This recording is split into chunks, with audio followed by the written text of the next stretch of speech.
Bonsoir à tous. Et ben voilà, on rajoute encore un temps à l'espagnol. Donc, on a déjà fait un tout petit peu le présent, on a fait le passé composé, maintenant on fait l'imparfait. J'insiste sur le fait, je ne suis pas professeur d'espagnol, mais je fais quand même vérifier ce que je vous raconte. Et donc, comment est-ce que nous allons faire l'imparfait? Je tiens d'abord à vous donner un exemple en français. Donc, par exemple, je chantais, c'est un imparfait, je mangeais est un imparfait, etc. D'accord? OK, alors, de nouveau, comme pour le passé composé, on a trois groupes de verbes. Donc, on a des verbes qui se terminent par ar, des verbes qui se terminent par r et des verbes qui se terminent par ir. Et donc, je vais vous donner un exemple. Verbe qui se termine par ar, cantar,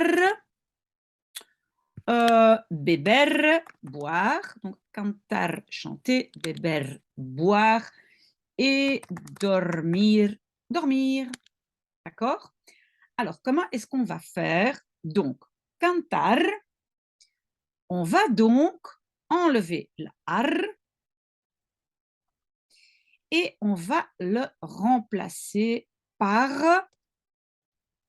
donc on va faire plus d'abord aba, donc ça devient je chante cantaba, tu chantes cantabas, et donc on se rappelle, on se souvient que en espagnol, on n'est pas obligé pardon, d'utiliser le sujet. Hein. Donc on peut juste dire cantaba et ça veut dire je chante cantabas, tu chantes cantaba, il ou elle chante.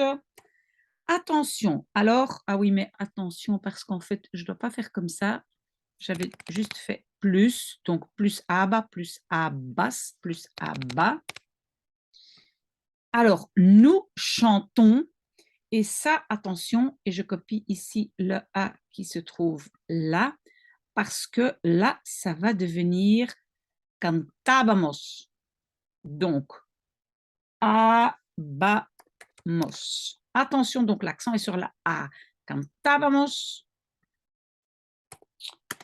Euh, cantabais.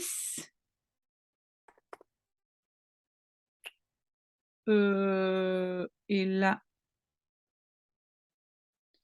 je dois copier, voilà. OK. Et alors, le dernier, c'est cantaban. Donc, je rajoute aban.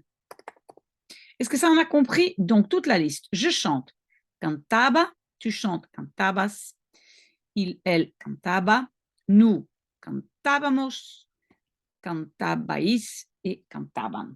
D'accord? Je pense que ça, c'est correct. Et alors, ce qu'on peut toujours faire, souvenez-vous, moi, souvent, je regarde dans mon petit livre de Becherel pour quand même regarder si c'est correct ce que je fais. Et je regarde ici, je regarde, je pense que tout est correct. Non, la seule chose, c'est qu'il n'y a pas d'accent sur le i, apparemment. Voilà.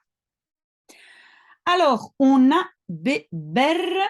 Et alors, pour ces deux-là, se terminant en R et IR, là, on ne va pas rajouter ce qu'on a rajouté ici, mais on va donc enlever le ER ici.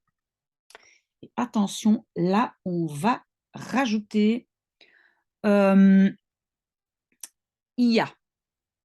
Donc, on va rajouter, on va donc je buvais, ça va être bebia. Ça va? Donc, on met le i avec l'accent plus un a.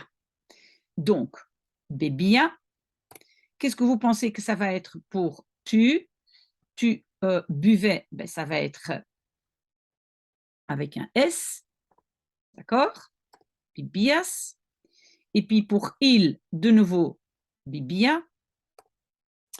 Alors, attention, pour nous, c'est bibiamos. Et pour vous, c'est bibiaïs. Et pour le dernier, c'est bibien. Ça va? Et en fait, on va faire exactement la même chose pour les verbes qui se terminent par ir aussi. Donc, ça va devenir quoi? J'enlève le ir et ça va devenir je dormais, dormía, dormías, dormía, dormíamos, dormíais, dormían. Voilà, ça c'est plus ou moins tout pour l'imparfait. Si vous avez des commentaires, évidemment, vous pouvez toujours les faire, mais on me dit, je trouve ça un peu bizarre, que j'avais marqué dans mes notes qu'il n'y a que 3 exceptions. Ça me semble un peu peu, mais on verra bien parce qu'à chaque fois quand moi, je vais par après utiliser l'imparfait, je vais vérifier dans mon petit livre de Becherel si c'est bien juste ce que j'écris. Mais donc, les 3 exceptions sont ir, c'est aller, ser, être, et ver, voir. Ok, alors ir, ça va devenir quoi? Donc, j'allais, ça va devenir iba. Et après, ibas, iba. Et alors, attention, là, il faut un petit accent.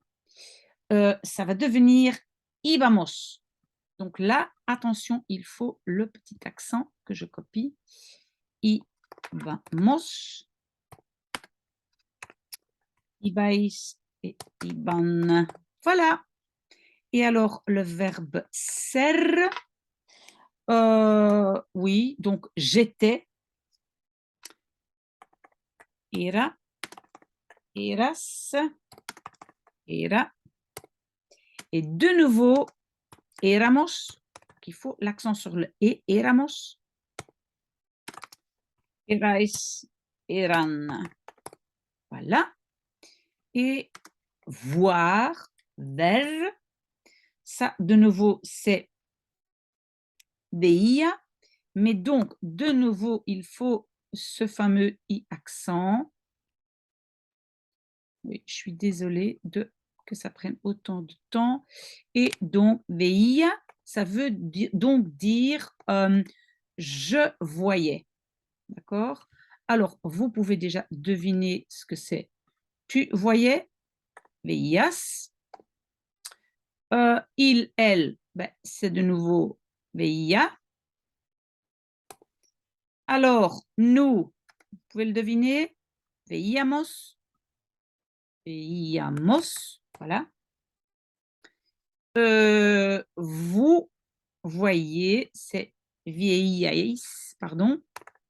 Et le dernier, et puis on a fini, veían. Veían. Voilà, ok, donc on a tout fait. Ça, c'est l'imparfait. Et donc, je raconterai aussi une petite histoire que je ferai vérifier. Mais ça, c'est la façon dont on construit l'imparfait en espagnol. Voilà. Donc, n'oubliez pas de bien utiliser votre petit Becherel, petit livre. Voilà, très, très bonne soirée. À bientôt.